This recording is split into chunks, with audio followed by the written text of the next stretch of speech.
Bismillahirrohmanirrohim. Assalamualaikum warahmatullahi wabarakatuh. Perkenalkan, nama saya Putri Priyana Dewi dari kelas S303 dengan NIM 202121050089. Berikut ini merupakan tugas UTS dari Ibu Marwah Sulehu Eskom Mkom pada mata kuliah Analisis dan Perancangan Sistem Informasi. Dalam video kali ini, saya akan memaparkan laporan pengembangan proyek sistem informasi untuk penjualan ATK Toko Ulan. Adapun pokok pembahasannya yaitu yang pertama ada gambaran umum, yang kedua ada definisi masalah, yang ketiga analisis kelemahan sistem lama, yang keempat analisis kebutuhan sistem, dan yang terakhir analisis kelayakan sistem. Baik, untuk mengefisienkan waktu, langsung saja kita ke pokok pembahasan pertama, yaitu gambaran umum. Berkembangnya usaha-usaha perdagangan yang sangat pesat pada saat ini menjadikan informasi sebagai hal yang sangat penting peranannya dalam menunjang jalannya operasi-operasi demi tercapainya tujuan yang diinginkan oleh perusahaan. Teknologi informasi komputer sudah terbukti merupakan salah satu media informasi yang efektif dan efisien dalam penyebaran informasi yang dapat diakses oleh siapa saja, kapan saja, dan di mana saja. Teknologi mempunyai efek yang sangat besar pada perdagangan atau bisnis. Hanya dari rumah saja, customer atau pelanggan dapat membeli produk atau barang pada layar HP atau komputer, mengakses informasinya, memesan dan membayar dengan pilihan yang tersedia. Selanjutnya, definisi masalah. Ada 5 definisi masalah dalam judul yang saya angkat. Yang pertama ada bagaimana pelanggan atau customer membeli barang tanpa harus datang ke tokonya langsung. Yang kedua, bagaimana membuat laporan dengan cepat dan tepat. Yang ketiga, bagaimana memproses transaksi agar lebih mudah dan cepat. Yang keempat, bagaimana cara membuat proses pembayaran agar lebih mudah. Dan yang terakhir, bagaimana mengelola dan membuat laporan dengan cepat dan tepat.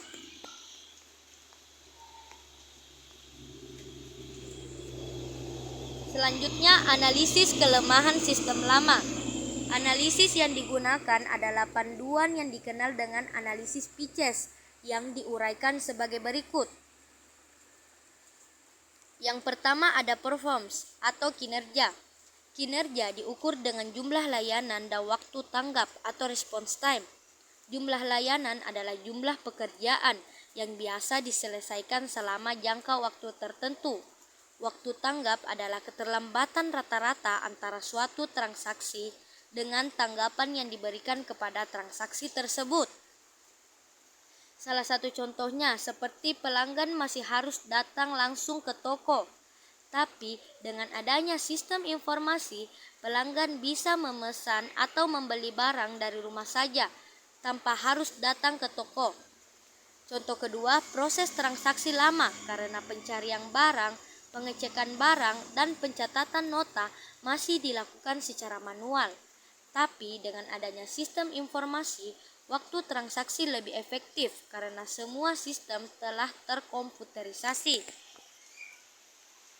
Yang kedua ada information atau informasi. Aspek informasi dalam sistem yang belum terkomputerisasi menjadi perhatian utama karena informasi yang ada sifatnya statis dan membutuhkan waktu yang relatif lama dalam pembuatannya. Salah satu contohnya yaitu informasi produk yang dijual dan disampaikan kepada pelanggan masih kurang update karena masih menggunakan spanduk atau brosur. Tapi dengan adanya sistem informasi, informasi produk yang dijual cepat didapat oleh pelanggan karena di-share di media sosial. Contoh kedua, informasi harga dan stok barang masih kurang valid karena masih dilakukan secara manual. Tapi dengan menggunakan sistem informasi, informasi yang didapat cepat, tepat, dan akurat. Yang ketiga ada ekonomi. Penilaian sistem atas pengurangan dan keuntungan yang akan didapat dari sistem yang dikembangkan, dan sistem yang dikembangkan harus memberikan penghematan operasional dan meningkatkan keuntungan perusahaan. Salah satu contohnya yaitu membutuhkan biaya yang cukup besar karena harus mencetak spanduk, banner, brosur, dan lain-lain yang harus dipajang di toko. Tapi dengan adanya sistem informasi, biaya yang dibutuhkan tidak perlu banyak karena spanduk, banner, brosur, dan lain-lain disiapkan dalam bentuk digital. Yang keempat, ada kontrol atau keamanan. Sistem yang dikembangkan harus dapat mengamankan data dari kerusakan. Contohnya, laporan keamanan masih kurang aman karena dicatat secara manual dan disimpan dalam bentuk arsip.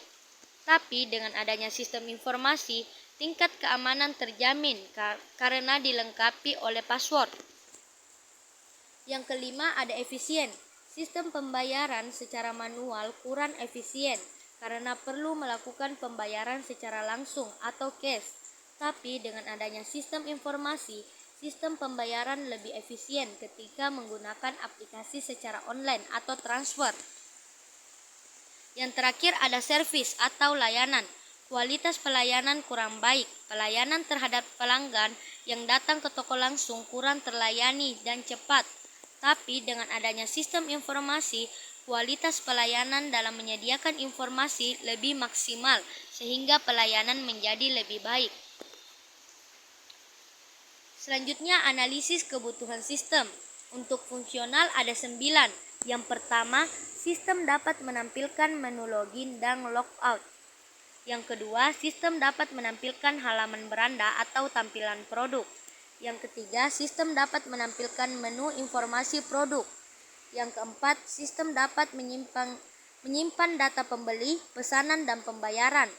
Yang kelima, sistem dapat menghitung jumlah total pesanan dan harga. Yang keenam, sistem dapat menghitung waktu. Bila dalam 1 hari tidak dilakukan pembayaran, maka pembeli dianggap gagal.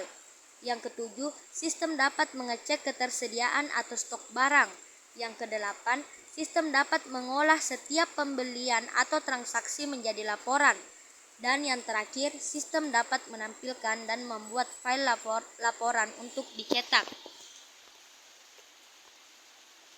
Untuk non-fungsional ada 3. Yang pertama, perangkat lunak. Perangkat lunak yang diperlukan dalam pembuatan sistem dan pemrosesan data dari sistem yang dilakukan adalah: yang pertama, Microsoft Windows XP sebagai sistem operasi. Yang kedua, XAMPP sebagai server database. Yang ketiga, Borland Delphi 7 untuk bahasa pemrograman. Yang keempat, MySQL 2007 sebagai program database. Yang kelima, MyOffice untuk pembuatan laporan dan program-program lain yang mendukung sistem.